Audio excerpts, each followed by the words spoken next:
Hey hello everyone, welcome back to UGC NET exam prep. आज इस lecture में हम लोग क्विक रिवीजन करेंगे इनका इवैल्यूएशन, जितना भी इवैल्यूएशन टेक्निक्स है, टीचिंग का एंड टेस्ट दोनों का। ठीक है। सो मैंने जब प्रिपेयर किया था अपने एग्जाम्स के लिए तब ये वाला बनाया था, ये समरी टाइप का मैंने बनाया था। सो हम लोग स्टार्ट करते हैं। सबसे पहले थोड़ा जूम इन करना पड़ेगा ये वाला, क्योंकि ये हम लोगों को दिखेगा नहीं प्रॉपरली। देखिए, अकॉर्डिंग टू अप्रोच क्वांटिटेटिव और क्वालिटेटिव टेक्निक्स होता है। क्वांटिटेटिव मतलब क्या होता है? क्वांटिटेटिव सिंपली मतलब है जो हम लोग नंबर्स में काउंट कर सकते हैं, राइट? तो अचीवमेंट टेस्ट मतलब कि हम लोग कितना अचीव किए हैं। ये तो हम लोग खाली शॉर्ट में देख ले रहे हैं। ये वाला अचीवमेंट टेस्ट है, एप्टीट्यूड टेस्ट है। इसका पूरा दिया हुआ है स्लाइड में। इंटेलिजेंस टेस्ट, आईक्यू वगैरह टेस्ट करना वो। फिर स्टैंडर्डाइजेशन टेस्ट, ये मतलब हमारा नेट का एग्जाम जैसे हो गया। ऑल ओवर इंडिया में जो एग्जाम होता है, गेट हो गया, नेट हो गया, यूपीएससी, तो ये एक स्टैंडर्ड सेट रहता है। उसके हिसाब से सभी स्टूडेंट को उसी स्टैंडर्ड के हिसाब से मार्क्स मिलेगा। ठीक है। फिर नॉर्म रेफरेंस, क्राइटेरिया रेफरेंस, तो ये क्वांटिटेटिव टेक्निक्स है। फिर नीचे आते हैं, हम लोग देखते हैं ये क्वालिटेटिव। ये सब जो भी मेंशन है, ये क्वालिटेटिव टेक्निक्स है। क्वालिटेटिव मतलब जहां नंबर्स में काउंटिंग नहीं होता है। ठीक है। जैसे ऑब्जर्वेशन हो गया, इंटरव्यू हो गया, पर्सनली जाकर के इन्यूमरेटर करेगा, बट यहाँ नंबर्स में काउंटिंग नहीं होगा। जहाँ नंबर्स इन्वॉल्व नहीं है उसको क्वालिटेटिव कहेंगे। पोर्टफोलियो, केस स्टडी, एंसीडोटल रिकॉर्ड मतलब होता है कि टीचर्स, जैसे कोई बच्चा बच्चा का specific behaviour, right, short factual written notes about student specific behaviour, student का स्पेसिफिक बिहेवियर को नोट डाउन करती है। एंड देन, या फिर कोई भी इवेंट हो रहा है, जैसे मारपीट कर लिया बच्चा स्कूल में, ठीक है, वो जाकर के टीचर्स पेरेंट्स को बता देगी। तो इसलिए मैंने यहाँ चुगली लिखा हुआ है कि मैम लोग हमारा चुगली करती है, हमारे फिर पेरेंट्स को बताती है। ठीक है। ये हो गया एंसीडोटल रिकॉर्ड्स। फिर रेटिंग स्केल क्या होता है कि 1 to 5 का रेटिंग होगा। 1 जो रेटिंग है सबसे पुअर रेटिंग होता है, सबसे 5 रेटिंग सबसे अच्छा रेटिंग माना जाता है। जैसे अमेज़न का अगर हम लोग कोई प्रोडक्ट ले रहे हैं तो हम लोग रेटिंग देते हैं ना, 1 2 3 4 5, वही उसी टाइप का रेटिंग स्केल है। सो ये हो गया हमारा क्वालिटेटिव टेक्निक्स। ये नीचे हम लोग थोड़ा देर बात करेंगे। अब हम लोग सबसे पहले बढ़ते हैं इसके तरफ, according two phase of instruction या फिर फंक्शन। तो ठीक है, ये इंपॉर्टेंट है हमारा। फिर according to nature of reference, ये भी इंपॉर्टेंट है। सो ये इसके अंडर क्या है? सबसे पहले प्लेसमेंट है। प्लेसमेंट इज एंट्री या फिर exit behaviour. Entry behaviour and existing knowledge of the learners. Placement का मतलब क्या है? हाँ, सबसे पहले जो भी बच्चा एंटर करेगा, एंटर करने से पहले एंट्रेंस टेस्ट लिया जाता है बच्चा का, ताकि पता चल पाए कि वो स्टूडेंट का दिमाग कितना है ना। वो क्वालिफाई करेगा एग्जाम, तब फिर उसको किसी भी कॉलेज में एंट्री मिलेगा पढ़ने के लिए। तो ये हो गया प्लेसमेंट। फिर क्या है? फॉर्मेटिव। फॉर्मेटिव जो फॉर्मल ऑनगोइंग प्रोसेस होता है लर्निंग का। Submissive towards the end of the semester होता है या फिर यूनिट टेस्ट होता है। पर फॉर्मेटिव हमेशा हमेशा रिपीट होता है लर्निंग प्रोसेस। ठीक है। फिर डायग्नोस्टिक, कोई भी लर्निंग डिफिकल्टी कोई भी बच्चा डिराइव कर रहा है, कुछ भी प्रॉब्लम फेस कर रहा है, तो वो फाइंड करना। ये कब होता है? Start before new unit. एक न्यू यूनिट स्टार्ट करने से पहले जस्ट डायग्नोसिस होता है, उस प्रॉब्लम को समझा जाता है बच्चा का। ठीक है। फिर सबमिटिव। सबमिटिव एंड में होता है, यूनिट टेस्ट हो गया, जो भी हमारा एग्जाम्स वगैरह होता है रिटन फॉर्म में, वो हमारा सबमिटिव के अंदर आता है। फिर आता है हमारा ये सब असेसमेंट है, रूबिसिस एंड इप्सेटिव। इप्सेटिव असेसमेंट क्या होता है? Performance of student in comparison to his previous performance. जो भी प्रीवियस परफॉर्मेंस है किसी भी स्टूडेंट का, है ना, उससे कंपेयर किया जाता है उस बच्चे को, वो उससे अच्छा किया है कि नहीं, है ना, पहला का परफॉर्मेंस से अच्छा किया है कि नहीं। रूबिसिस सबमिटिव इवैल्यूएशन होता है ये, to qualify not personal opinion at time of interview. जैसे कि अ, एक क्वालिटी दिया जाता है, नॉट पर्सनल ओपिनियन। खुद का पर्सनल इंटरव्यू में कोई बायसनेस सॉर्ट ऑफ सिचुएशन नहीं रहता है। यहाँ रूबिसिस में होता है कि 20% अगर प्रेजेंटेशन में हम लोग मार्क्स दे रहे हैं, कोई भी इंटरव्यूअर अगर कोई भी स्टूडेंट का या फिर कोई भी एम्प्लॉय का, ठीक है, देख रहा है, इंटरव्यू ले रहा है, तो वो क्या करेगा? सबसे पहले 20% प्रेजेंटेशन में कैसे वो कंडक्ट कर रहा है वो देखेगा। फिर 20% फॉर कंटेंट का नॉलेज है कि नहीं। फिर 20% फॉर कम्युनिकेशन। ठीक है। तो इसको उसके बाद पूरा सम अप करके उनका सबमिटिव सॉर्ट ऑफ इवैल्यूएशन होता है ये। तो यहाँ पर्सनल पर्सनल ओपिनियन का काम नहीं होता है। ठीक है। और ये इंटरव्यू के टाइम पे होता है। रूबिसिस याद रखिएगा, ये सब बहुत इंपॉर्टेंट है आपके एग्जाम पॉइंट ऑफ व्यू से। ठीक है। फिर आता है हमारा नॉर्म रेफरेंस। नॉर्म रेफरेंस का पता है ये कि कोई एक सेट रहता है, उससे कंपेयर किया जाता है ना। ये हो गया हमारा नॉर्म। जैसे स्टैंडर्डाइज टेस्ट हो गया, वही नेट हो गया, फिर गेट का गेट का जो एग्ज़ाम होता है, एआईट्रिपल ई, आईआईटी, ये सब का जो भी एग्ज़ाम होता है, उसमें क्या होता है, बाकी बच्चों के साथ कंपैरिज़न होता है, उसके बाद आपका रैंकिंग मिलता है। तो उसके हिसाब से आपको ये भी मिलता है, कॉलेजेस भी प्रोवाइड होते हैं आईआईटीज़ में। सो ये हो गया norm reference and criteria reference था हमारा। Criteria reference was self comparison.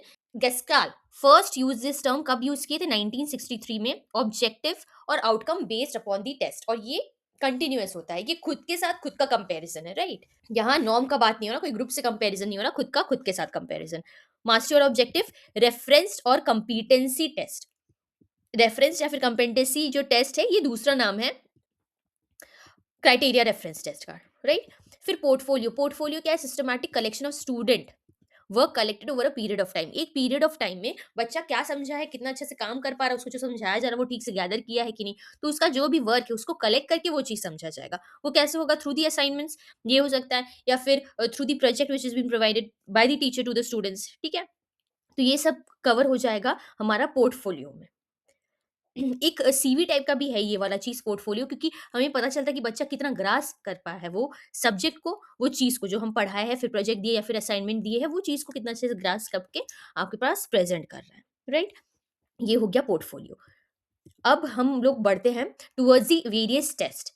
So according to the purpose, diagnostic test वही डायग्नोसिस इवैल्यूएशन की ही तरह है, एरिया ऑफ लर्निंग जो कि प्रेज़ेंट टाइम में हो रहा है, where there is weakness, remedial a जहाँ भी प्रॉब्लम है बच्चा को, वहाँ वो चीज़ को ढूँढना, फिर रेमेडी प्रोवाइड करना। जो भी area of learning presently problem हो रहा है जिसमें, उसको ही आइडेंटिफ़ाई करके उसको रिज़ॉल्व करना, रेमेडी प्रोवाइड करना। एप्टीट्यूड टेस्ट क्या होता है कि it measures potential ability to learn a skill. एक स्टूडेंट के पास कितना अच्छा स्किल है, कितना अच्छा वो सब्जेक्ट को पकड़ पा रहा है। प्रिडिक्ट फ्यूचर परफॉर्मेंस, जैसे कि लैंग्वेज टेस्ट। अब कोई लैंग्वेज का एक बच्चे को जानकारी है and then he is performing very well in the exam, तो उसका स्किल क्या है, उसका एबिलिटी क्या है, ये सब आ जाएगा, उसका पोटेंशियल क्या है, ये सब हो जाएगा हमारा एप्टीट्यूड टेस्ट में, ठीक है? फिर achievement test refers to more formal test that has been design to show mastery of the particular syllabus. मतलब आप कितना हाई स्कोर कर पा रहे हैं। एप्टीट्यूड टेस्ट में क्या है, स्किल कितना है आपके पास, कितना अपना साइकोमोटर स्किल्स कितना आप यूज करके आप अचीव कर पा रहे हैं। एंड अचीवमेंट टेस्ट आप एक पर्टिकुलर सब्जेक्ट में, जैसे मैथ्स हो गया, साइंस हो गया, इंग्लिश हो गया, उसमें आप कितना स्कोर कर पा रहे हैं, वो हो गया अचीवमेंट टेस्ट। फिर प्रोफिशिएंसी टेस्ट। प्रोफिशिएंसी टेस्ट का मतलब है साइकोमोटर टेस्ट, जैसे कि अपना टाइपिंग स्पीड आप लोग का देखना। मतलब हम लोग अपना साइकोमोटर स्किल्स कितना अच्छा इम्प्लीमेंट करके रिजल्ट गेन कर पा रहे हैं, ये हो गया हमारा proficiency test. How much we are efficient in the work we are doing और in the skills we have.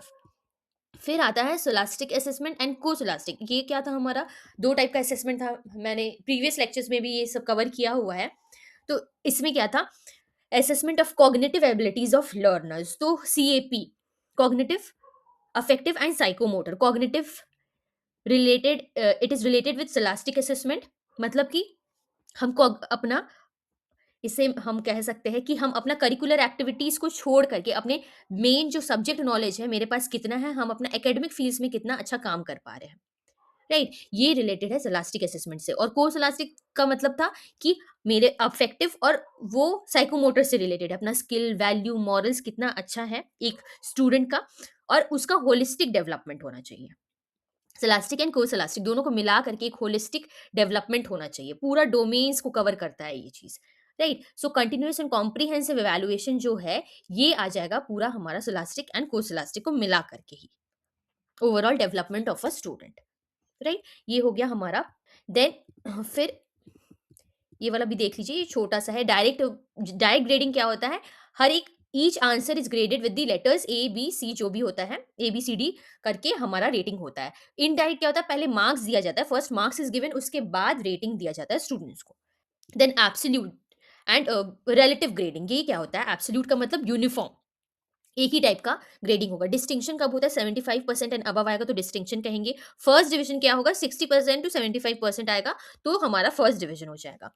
Relative grading क्या हो जाएगा? नॉर्म बेस्ड, जो हमने पढ़ा है, दूसरों को मद्देनजर रखते हुए आपका ग्रेडिंग होना, ये हो गया norm based. That is comparison with the others, that is relative grading, ठीक है? आई होप ये सब चीज फटाफट मैं कवर करी हूँ तो समझ में आ रहा होगा आप लोगों को।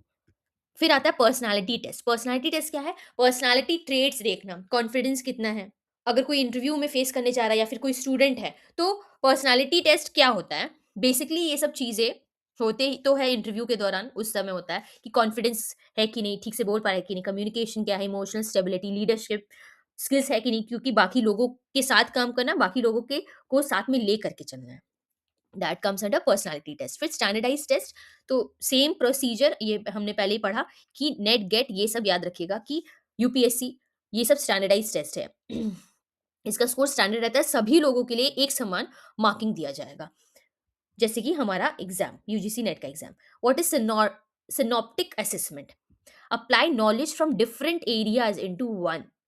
हम लोग अलग-अलग एरियाज़ से लेकर के एक चीज़ में इम्प्लीमेंट करेंगे। जैसे हम लोग का यूजीसी नेट का एग्ज़ाम है, टीचिंग एप्टीट्यूड पढ़ रहे हैं, रिसर्च हो गया, कम्युनिकेशन हो गया, डेटा इंटरप्रिटेशन हो गया, इतना सारा चीज़ है।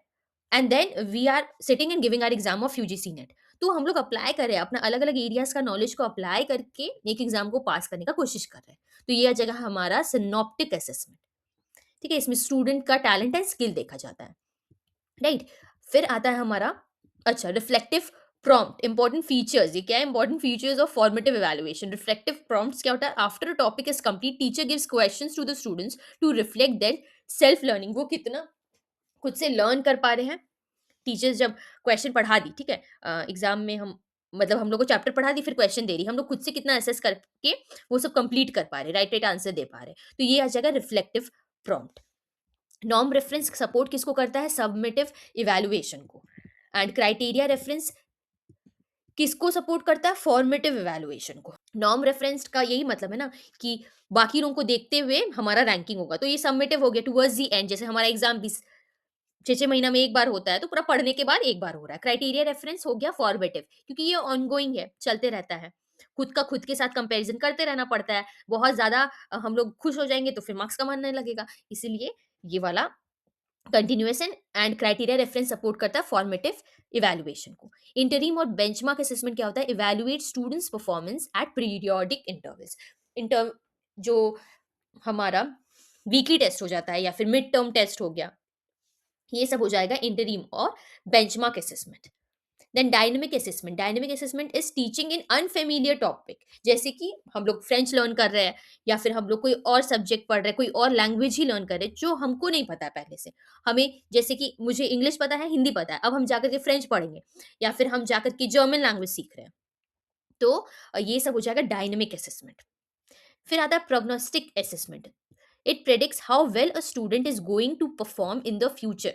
आगे चल के फ्यूचर में वो बच्चा कितना अच्छा परफॉर्म करेगा, ये हो जाएगा प्रोग्नोस्टिक टेस्ट। यही है बेंचमार्क या फिर इंटरिम टेस्ट को ही यूनिट टेस्ट कहा जाता है। तो यही था आज का हमारा lecture. I hope you like the lecture. तो हमने ये पूरा ही चीज समझ लिया है और बहुत कम टाइम में। Please provide me with feedback, कैसा लगा आपको आज का लेक्चर? अगर आपको कोई भी डाउट हो, कोई भी चीज मिस हो गया हो, तो कमेंट कर दीजिएगा। I would love to give a reply to that. So once again, thank you for watching the lecture. मिलते हैं फिर नेक्स्ट लेक्चर में. Till then, take care, bye bye and keep studying.